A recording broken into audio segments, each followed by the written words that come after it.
नमस्ते। आप लोग ने देखना शुरू कर दिया है नंबर वन भारत। थावे मंदिर से जो मुकुट चोरी हुई थी, चोरों की पहचान कर उन्हें गिरफ्तार कर चुका है पुलिस ने। और प्रेस कॉन्फ्रेंस के माध्यम से क्या कुछ बोला है, आइए आपको सुनाते हैं।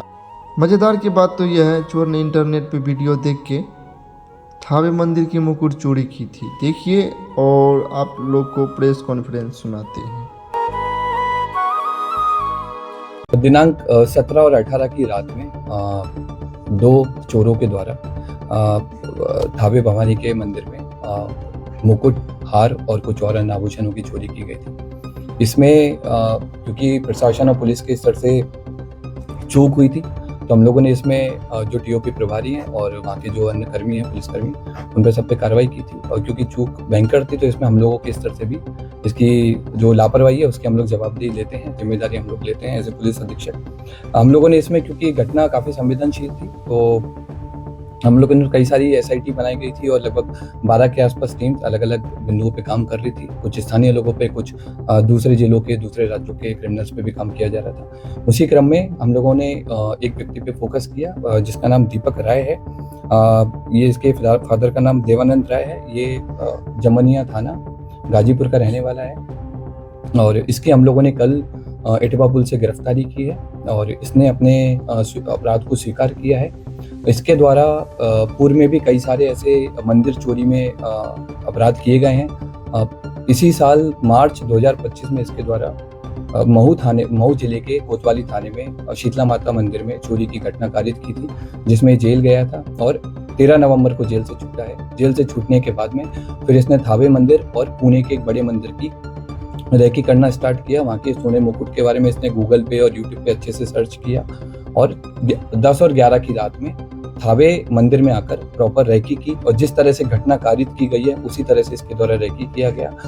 मंदिर के पीछे जो अंडर कंस्ट्रक्शन बिल्डिंग है उसमें चढ़ करके इसने देखा कि कैसे आना है, कैसे जाना है और किस तरह से पूरा प्लान करना है। ये उसने उस दिन पूरा स्ट्रेटेजी बनाई और 17 तारीख की शाम को 5 बजे अपने घर से चलकर यहाँ पर थावे मंदिर में 11:45 के आसपास जिस तरह से रेकी की गई थी उसी तरह से इसके द्वारा घटना को कारित किया गया। कारित करने के बाद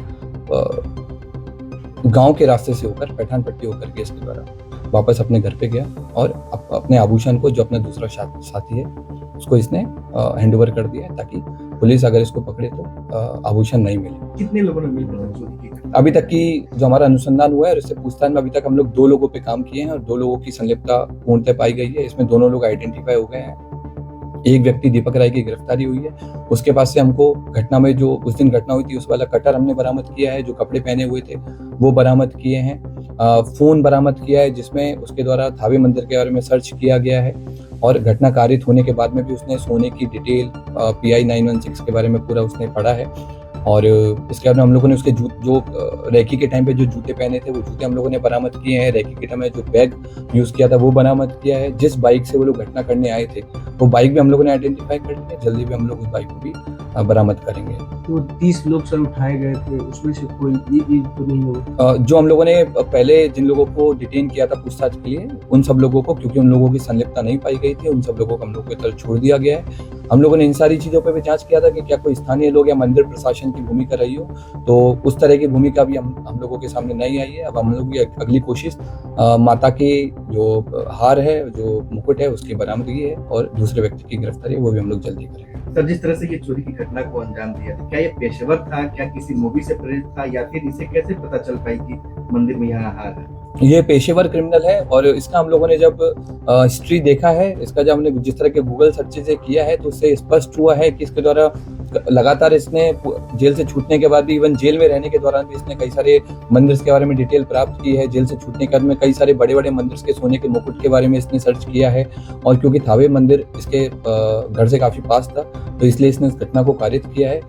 इसने कई सारी जो क्राइम थ्रिलर है, जैसे जो बिहार बेस्ड एक मूवी बनी है, उस पे भी इसने सर्च किया, उसके बारे में पढ़ा कि कैसे पुलिस अनुसंधान करती है, कैसे पुलिस अपराधी तक पहुंचती है, कांड का निवेदन करती है, ताकि उन सारे तरीकों से बच करके, इसके द्वारा उन सारे तरीकों को यूज करके पकड़े जाने से बचा जा सके। उस दिन मोबाइल भी लेकर पहुंचा? नहीं, उस दिन ये मोबाइल नहीं लेके आया था। इवन जिस दिन रेकी करने आया था उस दिन भी इसने इंश्योर किया था कि इसका कोई भी डिजिटल फुटप्रिंट थावे या फिर गोपालगंज में नहीं रहे, ताकि अगर पुलिस कल को अनुसंधान करे या फिर कोर्ट में आगे ट्रायल हो तो इसके ऊपर कोई ऐसा प्रूफ नहीं मिले कि ये यहाँ पर मौजूद है। कितने केसेस में सर ये बातचीत कर रहा है? अभी तक के रिकॉर्ड के हिसाब से हमको इसके ऊपर 5 केसेस मिले हैं, जिनमें बनारस में इसने बाइक चोरी की है, महू में इसने मंदिर चोरी की है, और भी हमें लोकल सोर्सेस से पता लगा है कि पूर्व में भी कई सारे मंदिरों में चोरी कर चुका है, लेकिन वो अभी तक उद्भेदन नहीं हो पाए थे, इसलिए इसका नाम नहीं आया है। जमनिया थाना जो इसका स्थानीय थाना है, वहाँ पर भी इसके द्वारा घटना चोरी कार्य किए गए आभूषण सर कब तक बरामद हुए? हम लोगों की जो टीम्स हैं अलग अलग जगह पर रेकी कर रही है